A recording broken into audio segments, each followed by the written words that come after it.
Noong unang bahagi ng ika-20 siglo, habang unti-unting bumabangon ang Amerika mula sa mga sugat ng Great Depression, may mga aninong gumagalaw sa ilalim ng kinang ng modernisasyon. Sa likod ng mga pabrika, tren, at lumalagong mga lungsod, may mga kwentong hindi tinatalakay. Mga kwentong bumabaluktot sa pag-unawa natin sa kabutihan at kasamaan. Isa sa mga kwentong iyon ang naging sentro ng pambansang pagkabigla, ang kaso ni Albert Fish. Sa unang tingin, isa lamang siyang ordinaryong matanda, maputi ang buhok, tahimik, laging nakangiti. Ngunit sa loob ng katahimikan, nagkukubli ang isipang magpapabago sa takbo ng kriminolohiya. Bago pa man siya nakilala ng mundo bilang simbolo ng kabaliwan, si Hamilton Howard Fish ay isang batang isinilang sa Washington D.C. noong 1870. Lumaki siyang nakapaligid sa kahirapan, pagkabigo at sakit sa pag-iisip. Sa panahong iyon, kakaunti ang pag-unawa ng lipunan sa mga karamdaman sa pag-iisip. Madalas, itinatago o ikinahihiya ng mga pamilya. Habang lumalaki si Albert, unti-unti ring lumalaganap sa Amerika ang ideya ng urban alienation, ang pakiramdam ng pagkawalay sa lipunan kahit napapaligiran ng mga tao. Maraming mga bata noon ang ipinapasok sa mga ampunan at orphanage kung saan ang disiplina ay halos militar. Sa ganitong lugar, unang nahubog ang pagkatao ni Albert, isang batang mahina ang katawan ngunit matindi ang imahinasyon. Ang bata, sabi ng isang dating guro sa isang ulat, ay mahiyain at laging tulala. Ngunit kapag nagsimula ng magsalita, tila ba may ibang mundong gumagalaw sa kanyang isipan. Ang mga ganitong obserbasyon ay bihira pa noon. Wala pang modernong diagnosis tulad ng schizophrenia o personality disorder. Ngunit ang mga ugaling ipinakita ng batang si Fish ay nagudyok sa mga eksperto ng susunod na henerasyon na pag-aralan kung paano nagsisimula ang pagbaluktot ng isip. Habang ang lipunan ay abala sa industrialisasyon, tahimik na umuusbong sa background ang mga unang eksperimento sa psychiatry at criminal psychology. Sa mga universidad tulad ng Harvard at Columbia, may mga doktor na nagsusuri kung paanong ang trauma sa kabataan ay nagiging binhi ng abnormal na pag-uugali. Hindi pa ito tinatanggap ng publiko, sa halip ang mga taong may kakaibang kilos ay agad tinuturing na masama o demonyo. Ngunit sa paglipas ng panahon, ang kaso ni Fish ay magiging sentrong halimbawa kung bakit kailangang unawain, hindi lang husgahan, ang isip ng kriminal. Sa panahong iyon, lumalaganap din ang mga balita tungkol sa mga misteryosong pagkawala ng bata. Hindi pa uso ang fingerprinting or DNA analysis. Ang mga pulis ay umaasa sa saksi at sa sulat kamay. Kaya nang sumabog sa media ang pangalan ni Albert Fish, ito'y hindi lamang isang kaso ng karahasan. Ito ay naging isang case study sa law enforcement. Mula sa investigasyong ito, ipinanganak ang mas maayos na sistema ng background check, psychological profiling, at interstate police coordination. Bago ang kanyang kaso, bihira ang ugnayan ng mga pulis sa magkakaibang estado. Ngunit sa paghahanap kay Fish, napilitan silang magtulungan na siyang naging simula ng konsepto ng FBI Criminal Profiling Division makalipas ang ilang dekada. Ang bawat kasamaan ay may kwento, wika ng isang modernong kriminologo. At ang kwento ni Albert Fish ay nagturo sa atin kung paanong ang trauma, relihiyon at lipunan ay maaring maghalo sa isang mapanganib na anyo ng kabaliwan. Noong 1930s, habang papalapit sa rurok ang kasong ito, nahati ang Amerika sa dalawang pananaw. Ang ilan ay naniniwalang dapat parusahan si Fish bilang halimaw. Ang iba naman, kabilang ang ilang psychiatrist ay naniniwalang dapat siyang pag-aralan bilang biktima ng sistemang walang malasakit sa kalusugang pangkaisipan. Ang ganitong debate ay nagbunga ng mga reforma sa mental health institutions. Ang gobyerno ay nagsimulang magtayo ng mga pasilidad para sa criminally insane, mga taong hindi maikulong tulad ng ordinaryong kriminal ngunit hindi rin pwedeng palayain.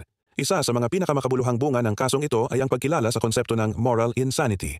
Ang ideya na may mga taong alam ang tama at mali, ngunit may puwersang mas malakas kaysa katuwiran na nagtutulak sa kanila sa kabaliwan. Sa mga susunod na taon, gagamitin ng mga mananaliksik ang pangalan ni Fish hindi bilang takot, kundi bilang babala, na ang lipunang walang empatiya sa mga sugatang isip ay maaaring lumikha ng sarili nitong halimaw.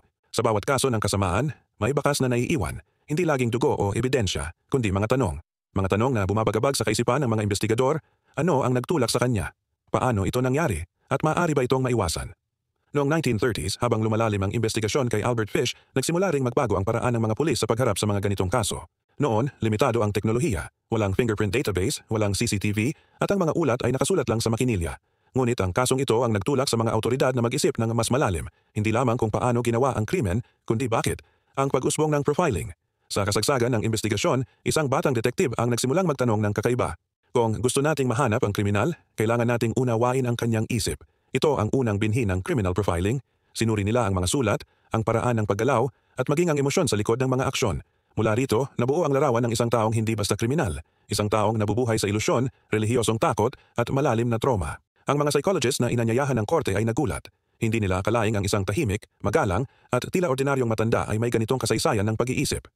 Sa mga unang pagkakataon, ginamit ng mga hukom at abogado ang opinyon ng mga psychiatrist sa isang criminal trial. Dito nagsimula ang konsepto ng insanity defense, sabi ng isang historiador. Ang ideya na may mga taong maaaring gumawa ng krimen, ngunit hindi ganap na responsable dahil sa pagkasira ng isip. Ang epekto sa batas, ang kasong ito ay naging daan para baguhin ng Amerika ang pananaw nito sa mga akusado. Hindi lahat ng gumagawa ng kasamaan ay likas na masama. Ang iba ay produkto ng mga pangyayaring hindi nila kontrolado. Mula sa kaso ni Fish, lumakas ang panawagan para sa mga batas ukol sa mental health screening ng mga bilanggo. Sinimulan ng mga kulungan ang pagtatayo ng mga psychiatric ward upang matukoy kung alin sa mga nakakulong ay may karamdaman. Sa Pilipinas, kalaunan ay nagkaroon din tayo ng ganitong prinsipyo. Sa ating revised penal code, nakasaad sa Article 12 na ang mga taong insane or imbecile ay hindi mananagot sa ilalim ng batas kung mapapatunayang wala silang kakayahang maunawaan ang kabuuan ng kanilang gawa. Isang ideyang nagsimulang umusbong sa mga kasong tulad ng kay Albert Fish sa Amerika. Ang pananaw ng lipunan. Ngunit higit sa batas, ang mas matinding epekto ay nasa isip ng publiko. Ang media sa unang pagkakataon ay naglatag ng imahe ng monster na hindi sa labas kundi sa loob ng isang ordinaryong tao. Ang mga mamamayan ay natutong magtanong, ilang mukha pa kaya sa ating paligid ang may ganitong dilim na hindi natin nakikita?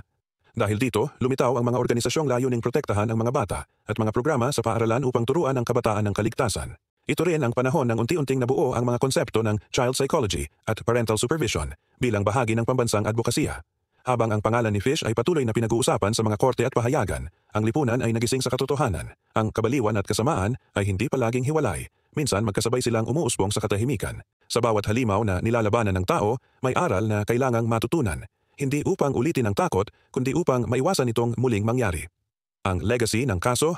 Pagkatapos ng paglilitis, nagsimula ang mga pag-aaral na ginamit sa mga susunod na dekada upang bumuo ng modernong forensic psychology. Ang mga psychologist tulad nina Walter Langer at James Brussel ay gumamit ng mga pattern mula sa kasong ito upang hulaan ang pag-uugali ng mga susunod na kriminal. Mula rito, isinilang ang mga prinsipyo ng behavioral analysis na ngayon ay ginagamit ng FBI sa kanilang Behavioral Science Unit. Ang ideya, bawat kriminal ay may signature, isang hindi pisikal na bakas kundi emosyonal at psikolohikal na pattern.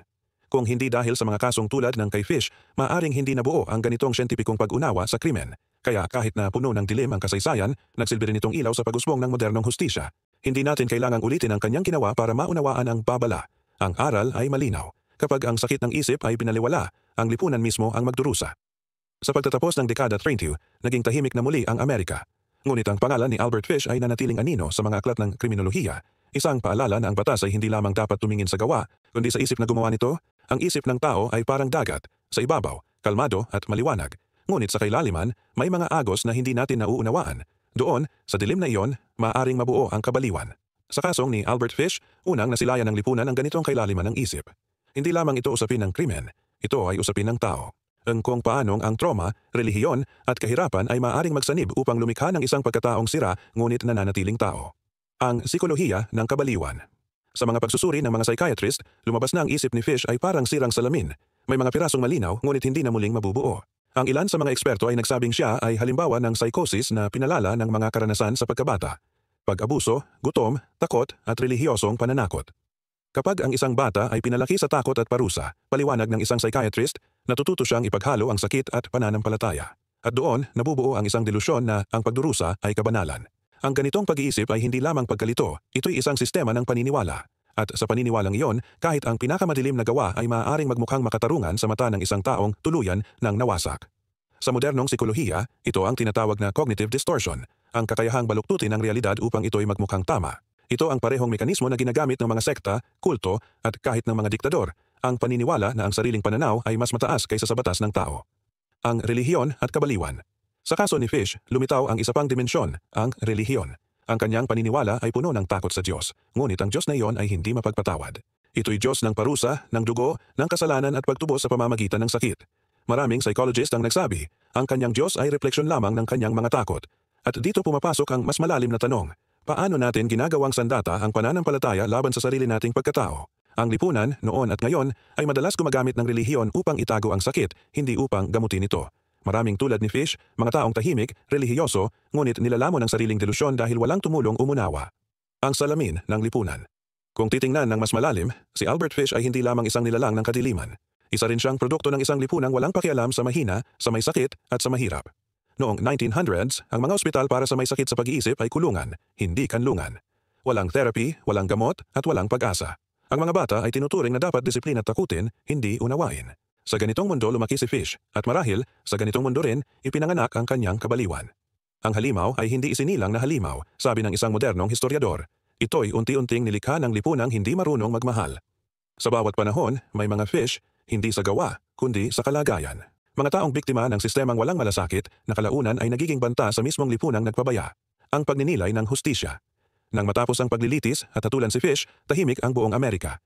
Ang mga tao ay natuwa sa hatol, ngunit ang mga eskolar ay nabahala. Sapagkat ang tanong ay hindi natapos sa korte. Ito ay nagpatuloy sa isipan ng mga nagmamasid. Kung may mga taong tulad ni Fish, ano ang dapat nating gawin? Patawarin, pag-aralan, o ituring na halimaw habang buhay? Dito nagsimula ang paglalakbay ng modernong kriminolohiya patungo sa rehabilitasyon.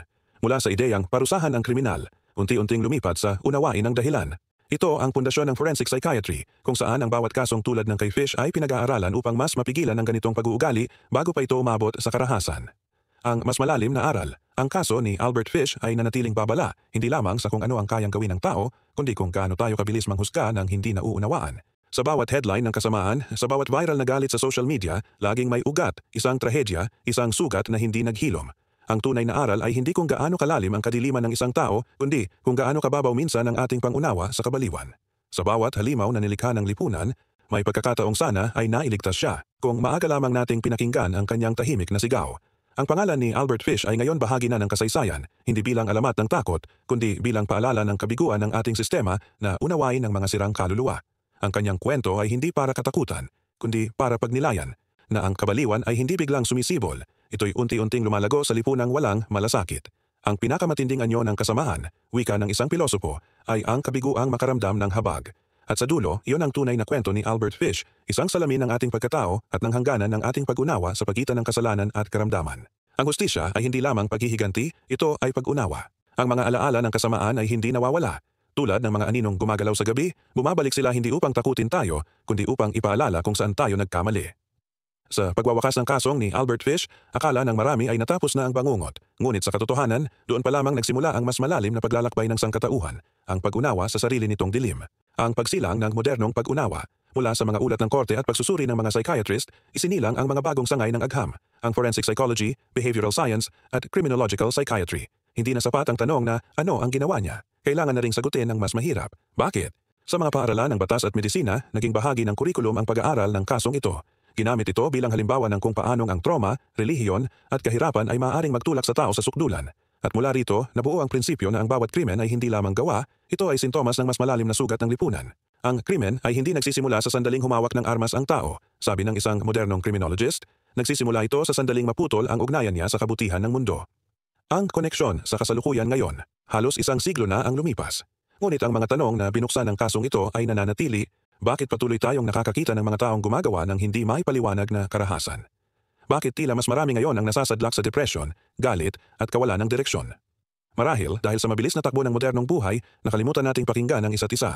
Tulad noon, nananatiling tahimik ang mga may sakit sa pag-iisip, habang ang lipunan ay abala sa paghusga, hindi sa pag-unawa.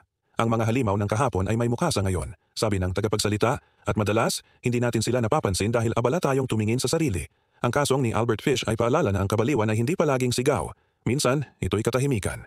At sa mga tahimik na sandaling iyon, maaaring unti-unting nabubuo ang mga trahedyang gaya ng sa kanya. Ang papel ng hustisya at agham. Ngayon, ang hustisya ay mas maingat. May mga psychologists sa bawat korte, forensic experts sa bawat kaso, at mga batas na nagbibigay diin sa mental health evaluation bago parusahan ng isang akusado. Sa Pilipinas, ang ganitong prinsipyo ay buhay sa mga probisyon ng ating batas, ang pagkilala na hindi lahat ng may sala ay kriminal, at hindi lahat ng kriminal ay may sala sa isip. Ang batas at psikolohiya ay unti-unting nagtagpo sapagkat pareho silang naghahanap ng katotohanan sa gitna ng pagkalito. Ngunit kahit umunlad na ang agham, may isang tanong na hindi pa rin lubos masagot. Hanggang saan ang hangganan ng kabutihan at kasamaan sa loob ng isang tao? Ang pagninilay, ang kwento ni Albert Fish ay maaaring nakatatak sa kasaysayan bilang larawan ng kasamaan, ngunit sa mas malalim na pagtingin, ito'y isa ring salamin ng ating pagkukulang bilang lipunan. Sa bawat batang lumalaki sa takot, sa bawat taong hindi nauunawaan, maaaring may isa na namang isip na mababasag, isa na namang kaluluwang matutulak sa dilim. Ang pinakamalaking kasalanan ng lipunan, sabi ng isang pilosopo, ay ang hayaan ng isa sa mga anak nito na malunod sa katahimikan. Kaya't habang patuloy tayong nagsusulong ng hustisya, dapat din nating isulong ang pag-unawa. Ang kakayahang makakita ng sugat sa likod ng galit at ng takot sa likod ng karahasan. Ang kaso ni Albert Fish ay hindi dapat pagdaanan muli, sapagkat ito'y bunga ng mga taong tumalikod sa mga may sakit at sugatan. Kung may aral man sa kwentong ito ay simple ngunit malalim.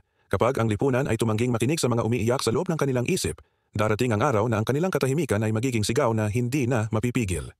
Pangwakas na kaisipan. Ang pangalan ni Albert Fish ay mananatiling bahagi ng madilim na kasaysayan. Ngunit kung ating babalikan, ito rin ay bahagi ng pagising ng sangkatauhan. Ang sandaling natutunan nating tingnan hindi lamang ang gawa, kundi ang dahilan. Sa likod ng bawat headline, may istorya ng pagkadurog ng loob. Sa likod ng bawat halimaw, may batang minsang nangarap maging mabuti. At marahil, iyon ang pinakamahalagang aral ng lahat, na ang tunay na laban ay hindi sa pagitan ng tao at halimaw, kundi sa pagitan ng pag-unawa at pagwawalang bahala. Sa dulo, ang hustisya ay hindi lamang paghihiganti. Ito ay pagninilay at pag-asa na maiiwasan nating muling lumikha ng mga halimaw.